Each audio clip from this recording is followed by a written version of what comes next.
ত্রেতা যুগের মানুষ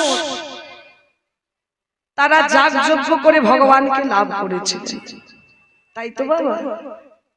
সত্যি ধ্যান ত্রেতায় যাগযজ্ঞ, দাপরে সেবা পরিচর্যা অর্থাৎ পূজা অর্চনা, আর এই কলিকালে কি গো মাইরা? হরিনাম সংকীর্তন। বাবা, আমাদের কলিযুগের ভগবান শ্রীমান গৌরাঙ্গ মহাপ্রভু, তিনি এত করুণাময়, তিনি এত দয়ালু বাবা, যে আমাদের মতো কলিহত জীবের কথা চিন্তা করে বললেন, ওগো কলিহত জীব, সত্য যুগের মানুষের মতো তোমাদের ধ্যান করতে হবে না, ত্রেতা যুগের মানুষের মতো তোমাদের যাগযজ্ঞ করতে হবে না, দাপর যুগের মানুষের মতো তোমাদের সেবা পরিচর্যা পূজা অর্চনা করতে হবে না। ওগো কলিহত জীব, আমি তোমাদেরকে সব থেকে সহজ উপায়টাই দিলাম, তোমরা শুধু নাম করো, নাম করলে তোমাদের মধ্যে ভগবত প্রেমের উদয় হবে। তোমরা শুধু বাহু তোলো আর হরি বল বলো, হরি বল, মুখে হরি বল বললেই কাজ। তাই বাবা, এই যে কলিকালে আমরা যজ্ঞ শুরু করেছি, কি যজ্ঞ বাবা? সংকীর্তন যজ্ঞ, হরিনাম যজ্ঞ, তাই তো? এই যে আমরা যজ্ঞ শুরু করেছি, কিন্তু বাবা ত্রেতা যুগে যে যজ্ঞ ছিল, সেই যজ্ঞ করার মতো যোগ্যতা আমাদের নেই, যোগ্য নয় মায়ের আমরা। তার কারণ ওই ত্রেতা যুগের যজ্ঞের বাবা অনেক নিয়ম ছিল। ত্রেতা যুগের যজ্ঞে যে ঘৃত দেওয়া হতো, যেমন তেমন ঘৃত নয়, যেই গাভীর দুগ্ধ থেকে ঘৃত তৈরি হতো, বলা হতো যে যেই রঙের গাভী হবে সেই রঙের বাছুর হওয়া চাই। গাভীর রং যদি হয় সাদা, বাছুর হবে সাদা। গাভীর রং যদি হয় কালো, বাছুর হবে কালো।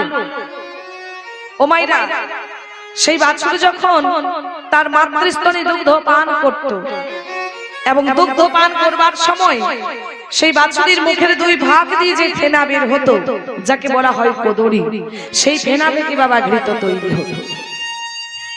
তবে 100 গ্রাম, 200 গ্রাম, 500 গ্রাম, 1 কিলো ঘৃত নয়, লক্ষ লক্ষ মন ঘৃত তৈরি হতো ওই বাছুরের মুখের দুই ভাগ দিয়ে যে ফেনা বের হতো সেই ফেনা, এবং সেই ঘৃত ত্রেতা যুগে যজ্ঞে দেওয়া হতো। তাহলে চিন্তা করেছিল বাবা, তারা কত কষ্ট করে যজ্ঞ করেছে। হ্যাঁ, তাহলে সেই রকম যজ্ঞ করার মতো যোগ্যতা কি আমাদের আছে? যোগ্য নয় আমরা, সেরকম যজ্ঞ করতে পারি না, আমাদের কোনো যোগ্যতা নেই।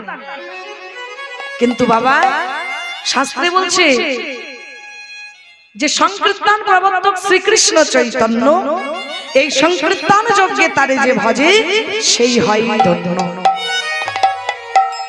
বাবা, এই যে আমরা কলিকালে কলিযুগে এই যে যজ্ঞ শুরু করেছি, এই যে যজ্ঞটি হচ্ছে সকাল থেকে, হ্যাঁ, এই যজ্ঞটির নাম কি গো মাইরা? ও মাইরা, কোন যজ্ঞে এসেছেন আপনারা? যে যজ্ঞে আপনারা এসেছেন কোন যজ্ঞ? কি নাম বাবা এই যজ্ঞের? হরি বল, হরিনাম যজ্ঞ, সংকীর্তন যজ্ঞ। যদিও বাবা এই কলিকালে কিন্তু যজ্ঞ নিষেধ। যখন শ্রীমান গৌরাঙ্গ মহাপ্রভু নবদ্বীপের মাটিতে প্রথম এই হরিনাম যজ্ঞ শুরু করেছিলেন বাবা, আর যেহেতু এই কলিকালে যজ্ঞ নিষেধ আছে, তাই নিমাইয়ের সেই যজ্ঞ দর্শন করে ওই নবদ্বীপের পণ্ডিতগণ, ব্রাহ্মণগণ, বৈষ্ণবগণ তারা কিন্তু ক্রোধান্বিত হয়েছে। ক্রোধান্বিত হয়ে বলেছিলেন, নিমাই তুমি কি ভেবেছো কি ওই কয়েকটা মোটা মোটা গ্রন্থ পড়েছো বলে কি তুমি সবার মাথা কিনে নিয়েছো? তুমি যা বলবে, যা করবে, আমাদেরকে তোমার কথা শুনতে হবে, মানতে হবে। মাগো, এই কথা শুনে শ্রীমান গৌরাঙ্গ মহাপ্রভু একটু বিচলিত হলেন না, একটু তিনি ক্রোধান্বিত হলেন। আপনি আচরি ধর্মজীবীদের শিখায় নতমস্তকে করজোড়ে বললেন, নবদ্বীপের পণ্ডিতগণ, বৈষ্ণবগণ, ব্রাহ্মণগণ, এই কলিকালে যজ্ঞ নিষেধ আছে বটে, কিন্তু আমি যে যজ্ঞ শুরু করেছি এই যজ্ঞ সেই যজ্ঞ নয়। এই যজ্ঞ হলো হরিনাম যজ্ঞ, সংকীর্তন যজ্ঞ। কি গো মাইরা,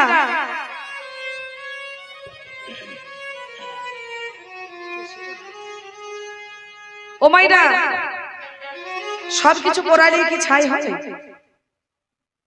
মাইরা, আচ্ছা মাইরা বলেন নাকি কাঠ পড়ালে কি হয়? হরি বল, কাঠ পড়ালে কি হয় গো? ছাই হয় না, কয়লা হয়ে যায়। কি হয় বাবা? হ্যাঁ, কাঠ পড়ালে আঙ্গার হয়, আঙ্গার হয় না। আর ঘুঁটো পড়ালে কি হয়? এবার ঠিক বললেন। তাহলে কাঠ পড়ালে আঙ্গার হয়, ঘুঁটো পড়ালে ছাই হয়। আর যদি সোনা পড়ানো হয় কি হবে বাবা? পুরো ছাই হয়ে যাবে সোনা। কি গো মাইরা, ছাই হয়ে যাবে। তাহলে কি হবে মা? না, সোনাকে যতই আপনি পড়াবেন সোনা কিন্তু আরো খাঁটি হবে, আরো উজ্জ্বল হবে। সোনার যেটা আসল রূপ সেটা বাইরে বেরিয়ে আসে। ওই জন্য স্বর্ণকাররা কি করে সাকরার দোকানে ওই নাইট্রিক অ্যাসিড দিয়ে সোনাকে বেশ ভালোভাবে পোড়ায়। আর যতই পোড়াই ভালোভাবে ওই সোনার যেটা আসল রূপ সেটা বেরিয়ে আসে। সোনা আরো খাঁটি হয়, আরো উজ্জ্বল হয়। তাই ভক্তমন্ডলী মায়েরা, আমার বাবারা, সবকিছু পোড়ালেই যেমন ছাই হয় না বাবা, ঠিক তেমনি এই কলিকালে যজ্ঞ নিষেধ আছে বটে, কিন্তু এই যে আমরা যজ্ঞ শুরু করেছি এই যজ্ঞ সেই যজ্ঞ নয়। এই যজ্ঞ হলো হরিনাম যজ্ঞ, সংকীর্তন যজ্ঞ। নিতাই গৌর প্রেমানন্দে হরি হরি। তাকে গো ভক্তমন্ডলী মায়েরা, আমার বাবা, এই যে সংকীর্তন যজ্ঞে আপনারা সকাল থেকেই লীলারস আস্বাদন করছেন, তাই তো? তা এই যে সংকীর্তন যজ্ঞটি হচ্ছে বাবা, আমরা ওই কাছে থেকে যখন যজ্ঞ দর্শন করেছি আমরা দেখেছি যে যজ্ঞে কাঠ দেওয়া হয়, ঘৃত দেওয়া হয়, ফুল দেওয়া হয়, বিল্লপত্র দেওয়া হয়। কিন্তু মা গো, এই যে আজকে আপনারা এসেছেন সংকীর্তন যজ্ঞে, হরিনাম যজ্ঞে, তা কি দেবেন? ও মাইরা, কি দেবেন গো? কিছু তো দিতে হবে। আর এই সংকীর্তন যজ্ঞের আগুনটা হচ্ছে বাবা কৃষ্ণ নামে বিরহের আগুন।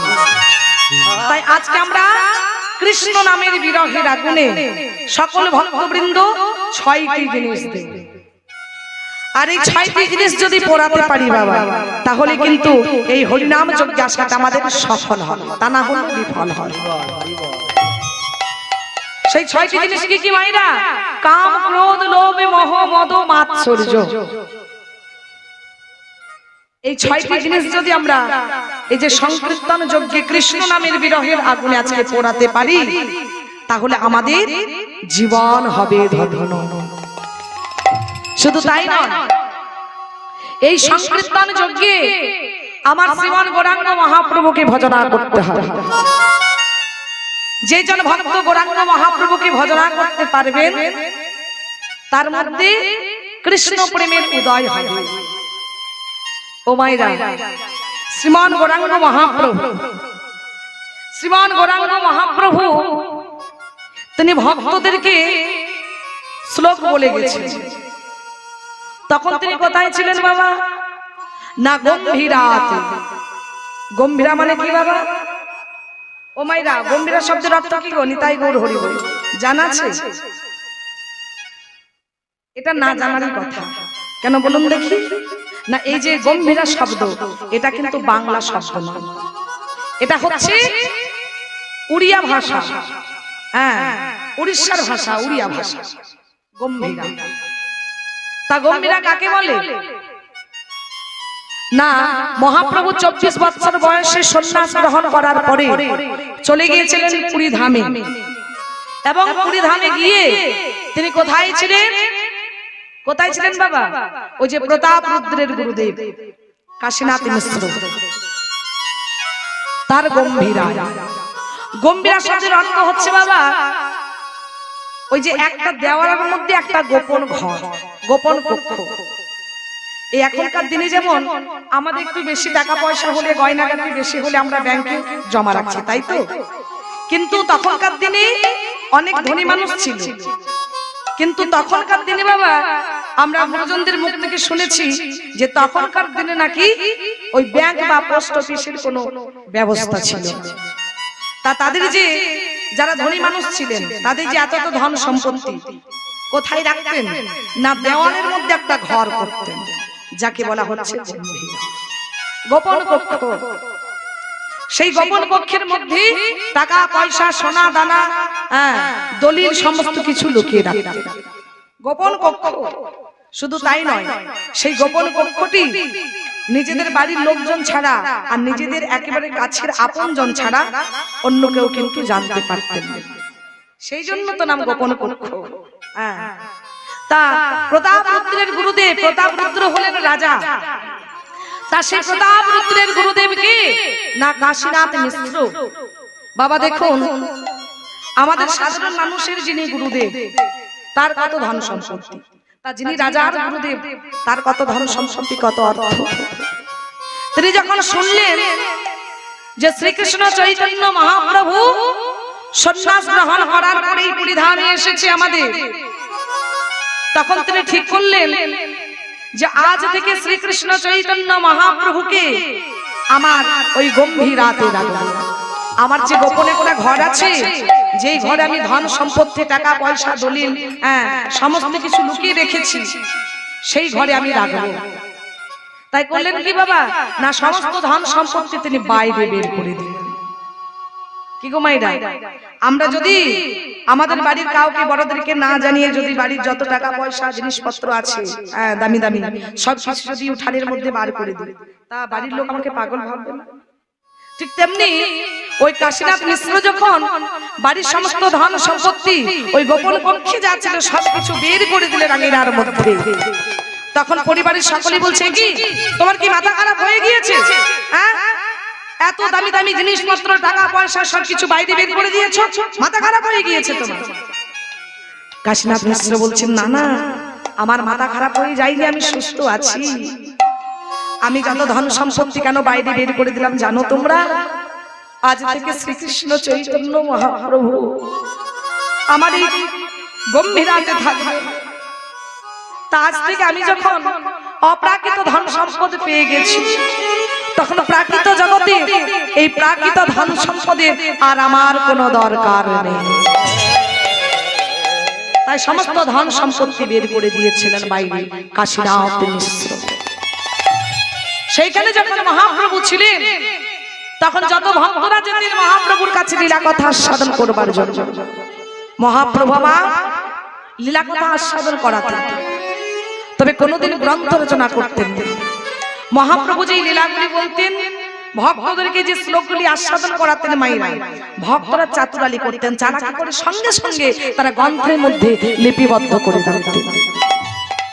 কিন্তু মহাপ্রভু কোনোদিন গ্রন্থ রচনা করেন। কেন বাবা? কি গো বাবা, তিনি তো নবদ্বীপের নিমাই পণ্ডিত, তাই না? তা যিনি পণ্ডিত শিরোমণি, যিনি কলিকালী মহাপণ্ডিত, যিনি কেশব কাশ্মীরকে তর্কে পরাজিত করেছিলেন, যিনি সার্বভৌম ভট্টাচার্যকে তর্কে পরাজিত করেছিলেন, যিনি জগাই মাথাইয়ের মতো মহাপাপীকে উদ্ধার করেছিলেন, বাবা জগাইয়ার মাথায় প্রত্যেকদিন নিয়ম করে ৮০ হাড়ি মদ খেত, ৮০ হাড়ি। একদিন নিত্যানন্দ প্রভু মহাপ্রভুকে বললেন নিমাইরে সকলকে নাম দিতে হবে। হ্যাঁ দাদা তুমি ঠিকই বলেছো, তুমি সকলের দাঁড়িয়ে দাঁড়িয়ে সেধে যেচে নাম বিতরণ করবে। যে প্রথমে নাম নিতে চাইবে না তাকেও তুমি জোর করে যেচে যেচে নাম দেবে। তাই নিমাইয়ের কথা মতো নিত্যানন্দ প্রভু চলে গেলেন নাম বিতরণ করতে। সকলকে নাম দিলেন, সকলেই নাম নিলেন, সকলেই নামে মাতোয়ারা হলো।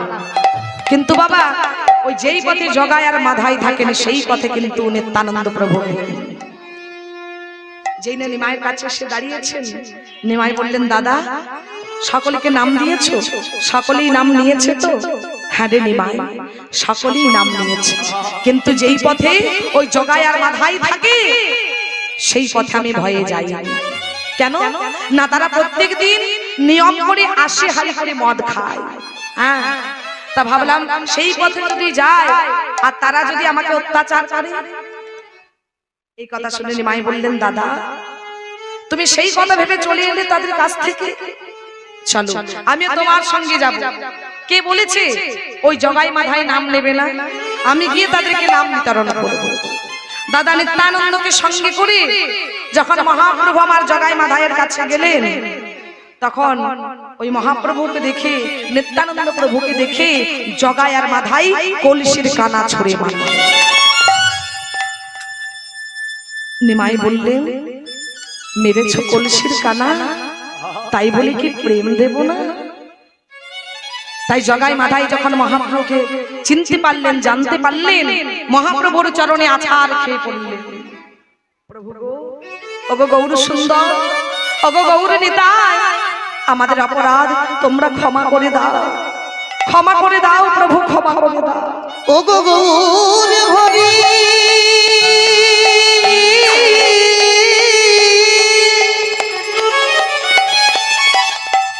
তুমি আমার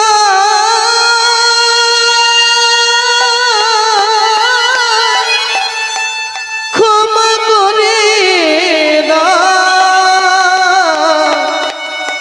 ক্ষমা করে দাও ওগো গৌর হরি।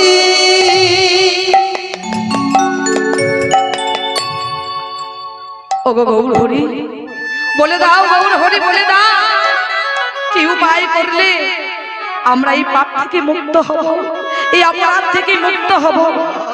গৌরাঙ্গ মহাপ্রভু বললেন, জগাই মাধাই এই নে নামের ঝুলি, আজ থেকে তোরা প্রত্যেক দিন নাম জপ করবি। শুধু তাই নয় বাবা, সেই পাপ থেকে উদ্ধার হওয়ার জন্য জগাই মাধাই, হ্যাঁ, তারা নিজ হাতে মাটি বয়ে ওই যেই পথ দিয়ে মানুষ ওই নবদ্বীপের পথ দিয়ে গঙ্গার ঘাটে যেতেন, সেই ঘাটে একটা ঘাট তৈরি করেছিলেন, যেই ঘাটটির নাম হচ্ছে মাধাইয়ের ঘাট। কেন না, জগাই মাধাই ভাবলেন যে আমরা যদি মাটি এনে একটা ওই যাতায়াতের জন্য একটা রাস্তা তৈরি করি, তা এই রাস্তা দিয়ে সাধুগুরু বৈষ্ণব পণ্ডিতগণ, ব্রাহ্মণগণ, বৈষ্ণবগণ তারা শ্রোধনী গঙ্গাতে যাবে। হ্যাঁ, আর যখন তারা এই পথ দিয়ে যাবেন, তাদের চরণ ধুলায়, পদ ধুলায় আমরা তখন সেই পাপ থেকে মুক্তি হয়ে যাব। একটা ঘাট তৈরি করেছিলেন, যেই ঘাটটির নাম হলো মাধাইয়ের ঘাট। গৌরাঙ্গ মহাপ্রভু চাপাল গোপালকে উদ্ধার করেছিলেন, তা যিনি এত বড় পণ্ডিত, পণ্ডিত শিরোমণি নিমাই, তিনি কি পারতেন না বাবা গ্রন্থ রচনা করতে? তবে কেন করলেন না? তার একটা কারণ আছে। মহাপ্রভুর এক বন্ধু ছিল বাবা, যার নাম হলো রঘুনাথ দাস। তা প্রথমে মহাপ্রভু একটা গ্রন্থ রচনা করেছিলেন বাবা, আর যেই গ্রন্থ তিনি রচনা করেছিলেন সেই একই গ্রন্থ রচনা করেছিলেন মহাপ্রভুর বন্ধু রঘুনাথ দাস। তাই রঘুনাথ দাস ওই যে মহাপ্রভু যেই গ্রন্থখানি রচনা করেছেন, যেই না সেই গ্রন্থখানি হাতে নিয়ে পাঠ করছেন, আর পাঠ করতে করতে তিনি লক্ষ্য করলেন যে কি একই আমি যে গ্রন্থ রচনা করেছি সেই একই গ্রন্থ রচনা করেছি নিমাই। আহা, নিমাইয়ের এই গ্রন্থে যে ভাব, নিমাইয়ের এই গ্রন্থে যে ভাষা, এই গ্রন্থ যদি কেউ একবার পড়ে তাহলে তো আমার গ্রন্থ কেউ আর পড়বে না,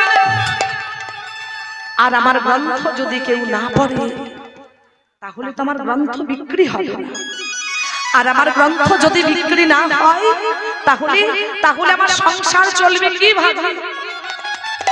আমার ছেলে মেয়ে সবাই না খেয়ে অনাহারে মারা যাবে। রঘুনাথ দাস কাঁদছে। মহাপ্রভু লক্ষ্য করলেন যে গ্রন্থ পাঠ করতে করতে রঘুনাথ কাঁদছে। রঘুনাথের সামনে গিয়ে বললেন, রঘুনাথ, একই গ্রন্থ পাঠ করতে করতে কেউ কখনো এমন ভাবে কাঁদে নাকি? কি হয়েছে তোমার? কেন কাঁদছো তুমি? আমি তো তোমার বন্ধু, তোমার মনের কথা তুমি আমাকে খুলে বলবে না বন্ধু? রঘুনাথ দাস বললেন, প্রভু যেই গ্রন্থ আমি লিখেছি সেই একই গ্রন্থ লিখেছো তুমি প্রভু, কিন্তু প্রভু তোমার লেখা গ্রন্থে যে ভাব, যে ভাষা, এই গ্রন্থ যদি কেউ একবার পড়ে তাহলে তো আমার গ্রন্থ কেউ আর পড়বে না প্রভু। আর আমার গ্রন্থ যদি কেউ না পড়ে তাহলে তাহলে আমার গ্রন্থ আর বিক্রি হবে না। আর আমার গ্রন্থ যদি বিক্রি না হয় তাহলে আমার সংসার চলবে কিভাবে প্রভু? আমার ছেলে মেয়ে সবাই না খেয়ে অনাহারে মারা যাবে যে। মহাপ্রভু চিন্তা করলেন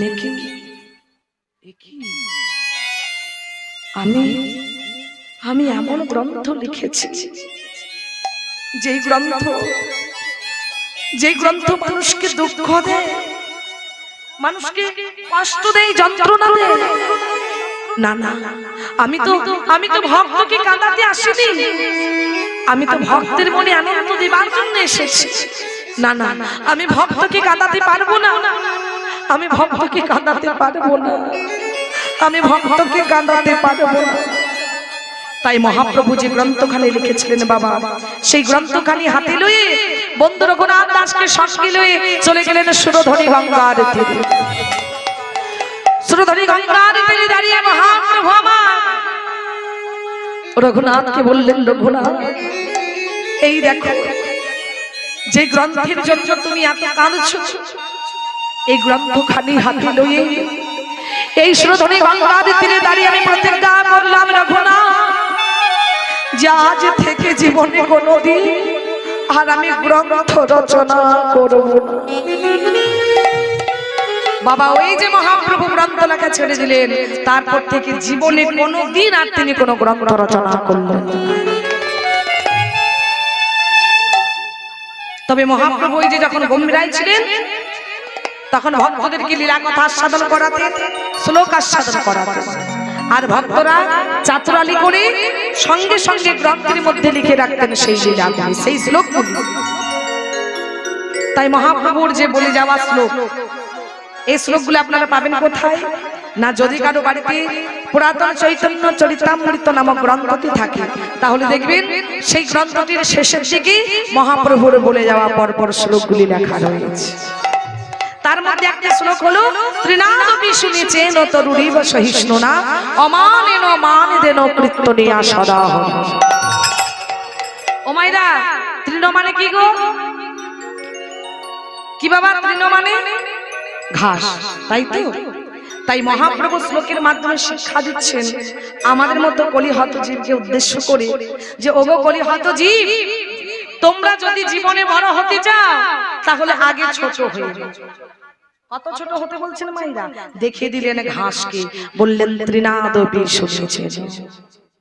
কি গো ভক্তমণ্ডলী, মায়েরা, বাবা আপনারা লক্ষ্য করেছেন বাবা, আপনারা কিন্তু প্রত্যেকেই ঘাসের উপরে বসে আছেন, তাই তাই বসার জন্য জায়গা দেওয়া হয়েছে, কিন্তু তবু তার নিচে কিন্তু ঘাস আছে, প্রত্যেকেই ঘাসের মধ্যে বসে আছেন। আজ কিন্তু মাইরা, ওই যে আপনারা যত্ন সহকারে বসে বসে কীর্তন শুনছেন ঘাসের উপরে বসে, আপনারা কি জানেন বাবা যে ঘাসের শরীরে কত আঘাত লাগছে, তারা কত কষ্ট পাচ্ছে? কিন্তু একবার ভাবুন তো বাবা, একবারের জন্য বলছে না যোগো আমার শরীরে ব্যথা হচ্ছে, কষ্ট হচ্ছে, কি গো মায়েরা বলছে, প্রতিবাদ করছে না। এটাই হলো ঘাসের সহ্য ক্ষমতা। তাই মহাপ্রভু তিনি শ্লোকের মাধ্যমে শিক্ষা দিচ্ছেন, ওগো জীব, তোমরা যদি জীবনে বড় হতে চাও তাহলে আগে ছোট হয়ে যাও। কত ছোট জানো? ত্রিনাদপি শুনেছেন, ঘাসের থেকেও ছোট হও। ঘাসের থেকেও ছোট মানে তাহলে ঘাস যেমন আকারে ছোট সেরকম ছোট হতে বলছেন কি বাবা? না না না, ওই ঘাসের মতো আকারে ছোট হতে বলছেন না। দেখবেন মাইরা, ওই ঘাসের উপর পা দিয়ে চলাফেরা করবেন, ঘাস কিন্তু নিচু মাথা করবে। আবার যখন আপনি পাটা তুলে দেবেন, ঘাস ধীরে ধীরে পরক্ষণে আস্তে আস্তে আবার আগেকার মতো সোজা হয়ে মাথা তুলে দেয়, তাই তো? কিন্তু বৈষ্ণবের স্বভাব অতিও না, ওই ঘাসের থেকেও ছোট হতে হবে। আরে বাবা, ঘাস তো উঁচু মাথা নিচু করে, নিচু মাথা উঁচু করে, তাই তো? কিন্তু যিনি প্রকৃত বৈষ্ণব হবেন বাবা, ওই যে উঁচু মাথা একবার নিচু হবে, সেই নিচু মাথা আর কখনোই উঁচু হবে না। নিতাই গৌর প্রেমানন্দে হরি। তারপর কি বললেন? তরুরীব সহিষ্ণুনা, ওই যে গাছের মতো শক্তিশালী হতে হবে। আমরা মায়েরা ওই কারণে অকারণে সময় নেই অসময় নেই যখন তখন গাছের পাতা তুলি ফুল তুলি ফল তুলি। গাছ কি কোনো প্রতিবাদ করে না, বরং আমাদের উপকার করে। রৌদ্রের সময় আমাদেরকে ছায়া দেয়, ফুল দেয়, ফল দেয়, তাই তো আমাদেরকে জ্বালানি দেয়, কত উপকার করে আমাদের। বর্ষাকালে যখন ঝমঝম করে বৃষ্টি পড়ে দেখবেন আপনি যদি এই ঘর থেকে ওই ঘরে যান তাহলে একটা ছাতা নেবেন হাতে, তাই তো। ওই বর্ষাকালে যখন ঝমঝম করে গাছের মাথায় বৃষ্টি পড়ে কেউ তো একটা ছাতা ধরে আমরা দাঁড়িয়ে থাকি না। এই যে গ্রীষ্মকালে প্রচন্ড রোদ্রে, হ্যাঁ, আমরা যদি অন্য কোনো গ্রামে যাই তাহলে কি করি? ছাতা ব্যবহার করি, যাতে সূর্যের তাপটা আমাদের শরীরে না লাগে। কই গাছের মাথায় তো একটা ছাতা ধরে দাঁড়িয়ে থাকে না বাবা। শীতকালে প্রচন্ড ঠান্ডায় আমরা কি করি? সোয়েটার পরি, টুপি পরি, গায়ে চাদর দিই, তাই তো, যাতে আমাদের ঠান্ডা না লাগে। কিন্তু বাবা কই গাছের গায়ে কেউ তো একটা চাদর জড়িয়ে দেয় না, যাতে গাছের ঠান্ডা না লাগে, শীত না লাগে। কেন বাবা? না বলছে গাছের ওইসবের দরকার নেই, গাছের সৌর্য ক্ষমতা অনেক। তাই মহাপ্রভু বলছেন, ওগো জীব, তোমরা যদি জীবনের বড় বড় কাজকে অতি সহজে করতে চাও তাহলে গাছের যেমন নিজের মধ্যে শক্তি আছে, সৌর্য ক্ষমতা আছে, নিজের মধ্যে সেরকম সৌর্য ক্ষমতা রাখো, গাছের মতো শক্তিশালী। তারপর কি বললেন? অমানেনো মানে দেনো কীর্তনিয়া সদা। সকলকে সম্মান দিতে বলছেন গৌরাঙ্গ মহাপ্রভু। বলছেন, ওগো যদি তোমার থেকে বয়সে কেউ বড় হয় তাকেও সম্মান দাও, কেউ তোমার থেকে বয়সে ছোট তাকেও সম্মান দাও, কেউ তোমার থেকে অর্থে বড় তাকেও সম্মান দাও, কেউ তোমার থেকে অর্থে ছোট তাকেও সম্মান দাও, কেউ তোমার থেকে বিদ্যায় বড় তাকেও সম্মান দাও, কেউ তোমার থেকে বিদ্যায় ছোট তাকেও সম্মান দাও। তাহলে তুমি কি পাবে? না ভগবানের চরণ পাবে। নিতাই গৌর প্রেমানন্দে হরি বল। কি গো মাইরা, আমাদের এই জগতে 5টি কাঁটা আছে। 5টি কাঁটা কি কি? জাতি বিদ্যা মহত্ব রূপ যৌবনমে বচন। আমাদের মনের মধ্যে জাতির অহংকার, বিদ্যার অহংকার, রূপের অহংকার, জ্ঞানের অহংকার, মহাত্মের অহংকার, তাই না? এই 5টি কাঁটাকে দূর করতে হবে। এই 5টি কাঁটাকে দূর করতে হবে মায়েরা। জাতির অহংকার, আরে বাবা আমি উচ্চ কুলে জন্ম নিয়েছি, আমি যদি ওই নিম্ন শ্রেণীর মানুষগুলোর সঙ্গে চলাফেরা করি, মেলামেশা করি, তাহলে আমার সম্মানটা নষ্ট হয়ে যাবে। এটা যদি ভেবে নিয়েছেন বৈষ্ণব হতে পারবেন না। বিদ্যার অহংকার, আরে বাবা আমি বিএ পাস, আমি এমএ পাস, আমি ডবল এমএ, আমি কম্পিউটার ইঞ্জিনিয়ার, আমি যদি ওই মূর্খ ছেলেগুলোর পাশে বসে বসে কীর্তন শুনি তাহলে আমার পড়াশোনার কোনো দাম থাকবে না। এটাও যদি ভেবে নিয়েছেন বৈষ্ণব হতে পারবেন না। নিতাই গৌর প্রেমানন্দে হরি হরি হরি বল। মহাত্মের অহংকার, আমি উচ্চ শ্রেণীর মানুষ, আমি অফিসার, আমি ডাক্তার, আমি ইঞ্জিনিয়ার, আমি চাকরি করি, আমি যদি ওই সাধারণ মানুষদের সঙ্গে চলাফেরা করি তাহলে আমার যে কোনো দাম থাকবে না। এটাও যদি ভেবে নিয়েছেন বৈষ্ণব হতে পারবেন না। রূপের অহংকার, আমি এত সুন্দর দেখতে, আমি এত সুন্দরী দেখতে, আমি কিনা ওই নোংরায় বসে বসে কীর্তন শুনবো, আমার গায়ে ময়লা লেগে যাবে না, দামি পোশাকটা নষ্ট হয়ে যাবে না, ধুলো লেগে যাবে না। এটাও যদি ভেবে নিয়েছেন বৈষ্ণব হতে পারবেন না। যৌবনের অহংকার, একটা কথা মনে রাখতে হবে আমাদের, যে চিরকাল আমরা একই রকম কখনোই থাকবো না। ধীরে ধীরে আস্তে আস্তে আমাদের যখন বয়স হবে, আমরা যখন বৃদ্ধ হব, আমাদের চুল পাকবে, দাঁত ভাঙবে, আমরা চোখে দেখতে কম পাবো, ঠিকভাবে চলাফেরা করতে পারবো না। তাই তো বাবা, যদি কেউ ভাবে আমি চিরকাল একই রকম থাকবো, আমার দাঁতও ভাঙবে না, চুলও পাকবে না, হ্যাঁ, এটা যদি কেউ ভাবে তিনি কখনোই বৈষ্ণব হতে পারবেন না। তা এই যে মনের ময়লা 5টি কাঁটা, এই 5টি কাঁটাকে দূর করতে হবে। শুধু তাই নয় বাবা, যিনি প্রকৃত বৈষ্ণব হবেন তার মুখে সদা সর্বদাই থাকবে মধুর হরিনাম কৃষ্ণ। তাই আসুন আজকে আমরা সকল ভক্তবৃন্দ এই হরিবাসরে এসে উপস্থিত হয়েছি। তাই কলিযুগের মূল মন্ত্র, মহামন্ত্র আমরা সকল ভক্তবৃন্দ দুটি বাহু তুলে বলবো, প্রত্যেকেই বাহু তুলুন, নিতাই গৌর হরি বল। কি বাবা বাহু তুলুন, জোরে জোরে বলবেন, কেমন বলুন? হরে কৃষ্ণ হরে কৃষ্ণ বলছেন না মা, বলুন জোরে বলুন। হরে কৃষ্ণ হরে কৃষ্ণ হরে কৃষ্ণ হরে কৃষ্ণ কৃষ্ণ কৃষ্ণ কৃষ্ণ কৃষ্ণ হরে হরে হরে হরে হরে রাম হরে রাম হরে রাম হরে রাম রাম রাম রাম রাম হরে হরে। হরে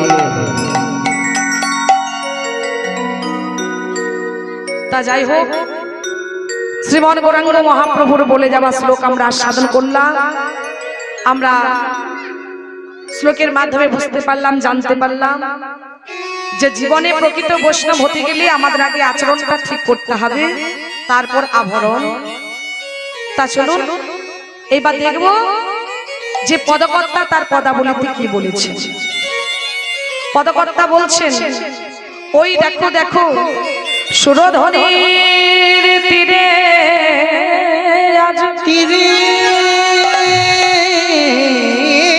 আজ গোবর কিশোর ওই সহচরগণ সঙ্গে আনন্দে বিভোর।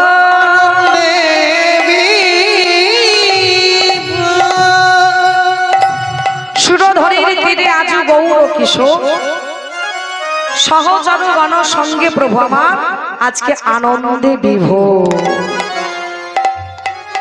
ভাবনিধি মহাপ্রভু আমার ওই নদিয়া বিহারী গৌর সুন্দর আমার সচিমাতার দুলালিয়া নবদ্বীপী সুধাকর ভক্তগণ চিত্তচোরা বাবা আজকে তিনি ওই সুরধনী গঙ্গার তীরে আজকে খেলা খেলছে। কোন খেলা? এ সত্য যুগের খেলা নয়, দাপর যুগের খেলা নয় বাবা, ত্রেতা যুগের খেলা নয়। এই খেলা হচ্ছে কলিযুগের শ্রেষ্ঠ খেলা, হরিনামের খেলা। নিতাই গৌর হরি। হরিনামের খেলা খেলছেন ভক্তগণকে সঙ্গে লয়ে, শুধু তাই নয়, হরিনামের খেলা খেলতে খেলতে মহাপ্রভু আমার একেবারে বিভোর হয়ে গেছে, বিভোর হয়ে হরিনামের খেলা খেলছে। আজ খেলা খেলে রে, খেলা খেলে রে, খেলা খেলে রে, খেলা খেলে রে, গোরা বনমালী আমার খেলা খেলে রে, গোরা বনমালী আমার খেলা খেলে রে, ভাবিনিধি শ্রী গৌরাঙ্গ খেলা খেলে রে, ভাবিনিধি শ্রী গৌরাঙ্গ, যাই রে ভাবের বলি ও ভাবিনিধি শ্রী হরি গৌরাঙ্গ, বল। ভাবিনিধি শ্রী গোবিন্দ, যাইলে ভাবের মালাই যারে, ভাবিনিধি শ্রী গোবিন্দ, যাইলে ভাবের মালাই যারে, ভাবিনিধি শ্রী গোবিন্দ, যাইলে ভাবের মালাই যারে, ভাবিনিধি শ্রী গোবিন্দ, যাইলে ভাবের মালাই যারে। খেলা খেলে রে।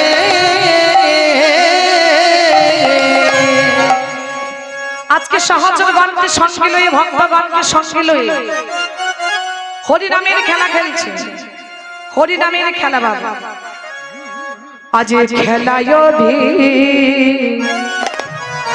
নদ খেলা,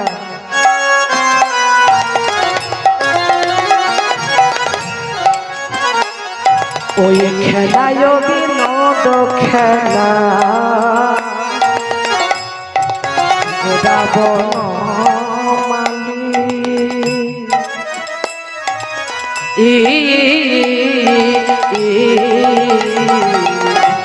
আজ খেলায়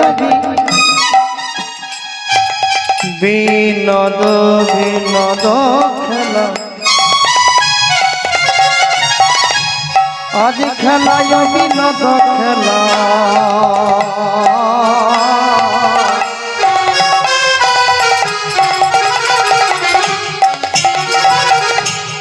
আমার গোরা বন মালি মালি রে, ওই পোলে নবী, পোলে নবে পুলি নবী পুলি নবী বিহার করে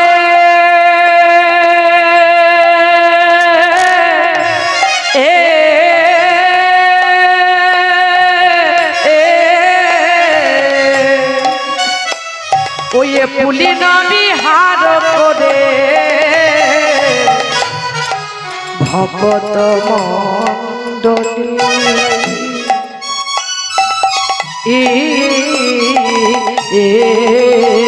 দেখো পুলি নবী ও পুলি নবী বিহার করে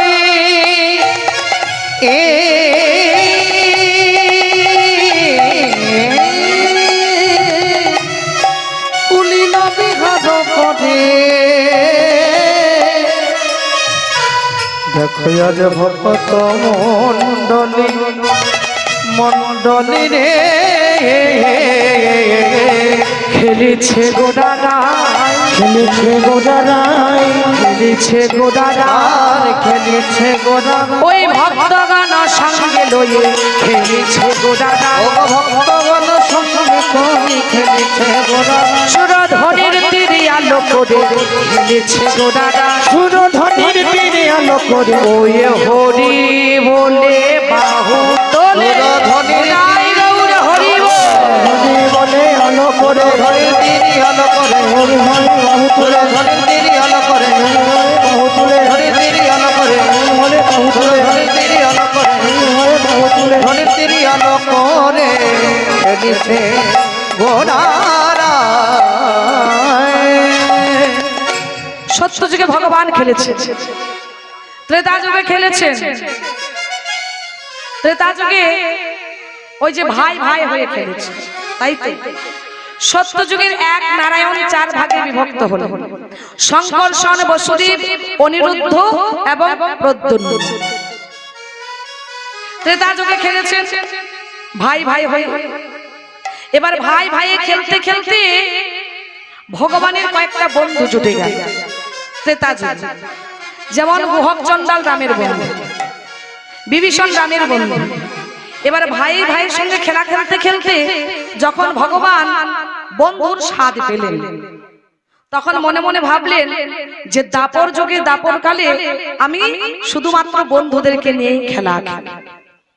তাই দাপর যুগে ভগবান কৃষ্ণচন্দ্র 24 জন সখা নিয়ে খেলা খেলেন। 12 জন প্রধান সখা আর 12 জন উপসখা, 24 জন সখা নিয়ে খেলা খেললেন দাপর যুগে। এবার ওই বন্ধুর সঙ্গে খেলা খেলতে খেলতে ভগবান ভাবলেন যে আমি যখন কলিকালে যাব গৌরাঙ্গ রূপে নবদ্বীপে, তখন আমি শুধু ভক্তগণকে নিয়ে খেলা খেলব, শুধু ভক্তগণকে নিয়ে লীলা করব। তাই এই কলিযুগের শ্রেষ্ঠ খেলা কি না হরি নামের খেলা।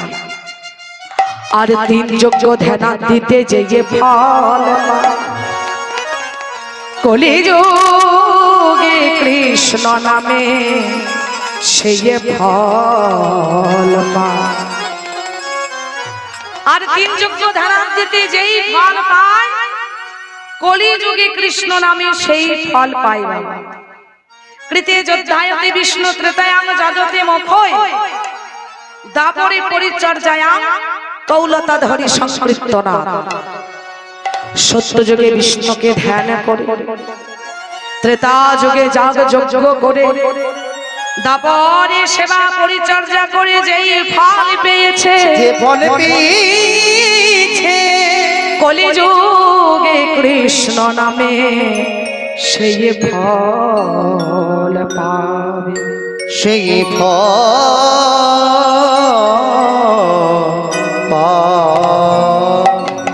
তাই কলিযুগের শ্রেষ্ঠ খেলা হরিনামের খেলা খেলছেন মহাপ্রভু আমার ওই শ্রোধনীর তীরে ভক্তগণকে সঙ্গে লইল।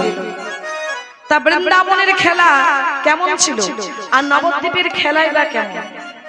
বৃন্দাবনের খেলা ছিল মাঠে দৌড়া দৌড়ে, বৃন্দাবনের খেলা ছিল মাঠে দৌড়া দৌড়ি, বৃন্দাবনের খেলা ছিল মাঠে দৌড়া দৌড়ি, বৃন্দাবনের খেলা ছিল মাঠে দৌড়া দৌড়ি, বৃন্দাবনের খেলা ছিল মাঠে দৌড়া দৌড়ি, বৃন্দাবনের খেলা ছিল মাঠে দৌড়া দৌড়ি, নবদ্বীপের খেলা হলো ধুলাই বাড়া ও নবদ্বীপের খেলা নবদ্বীপের খেলা হলো ধুলাই বাড়া গরি বৃন্দাবনের খেলা ছিল মুরলি বাদন, বৃন্দাবনের খেলা ছিল মুরলী বাদন, বৃন্দাবনের খেলা ছিল মুরলী বাঁধা বৃন্দাবনের খেলা ছিল মুরলী বাদন, বৃন্দাবনের খেলা ছিল মুরলি বাদন। বৃন্দাবনের খেলা ছিল মুরলী বাদন। আর নবদ্বীপের খেলা হলো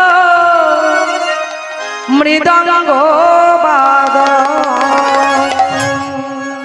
শুধু তাই নয়, বৃন্দাবনের খেলা ছিল কি মধুর সম্ভাষণ, তাই তো। আর এই নবদ্বীপের খেলা হলো হরি নামে রোদ।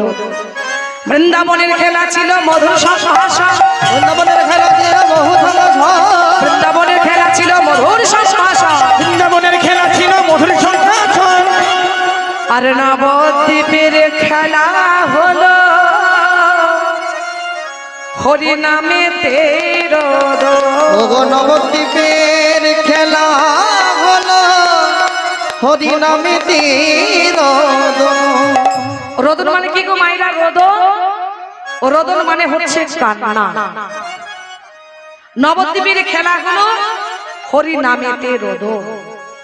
রোদন মানে কান্না, তাই একবার হরি বলে কেঁদে দেখো, একবার হরি বল কেঁদে দেখ না, হরি বলে কেঁদে দেখো। একবার হরি বল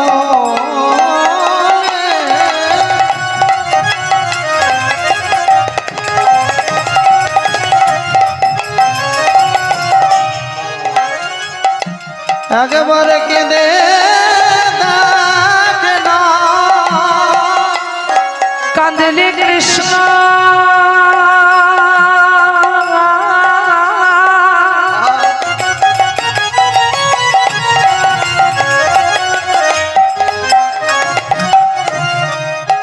কাঁদলে কৃষ্ণ নিকট হবে, হরি বলে কেঁদে দেখো। একবার কাঁদলে কৃষ্ণ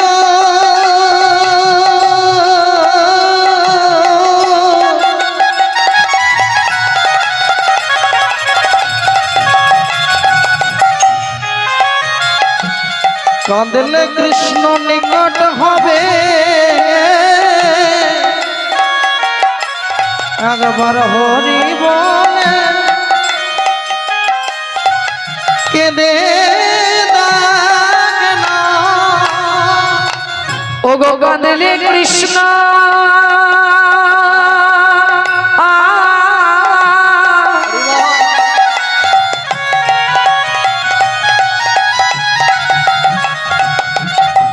নিকট হবে, মোদের প্রীতাপে জ্বালা দূরে যাবে। ওরে কাঁদলে হরি বল হবে, পাপে যারা দূরে যাবে কাঁদলে কৃষ্ণ নিকট হবে, পাপে যারা দূরে যাবে ওরে কাঁদলে কৃষ্ণ নিকট হবে, পাপে যারা দূরে যাবে কাঁদলে কৃষ্ণ নিকট হবে, পাপে যারা হরি দূরে বল যাবে কাঁদলে কৃষ্ণ নিকট হবে, পাপে যারা দূরে ও যাবে কাঁদলে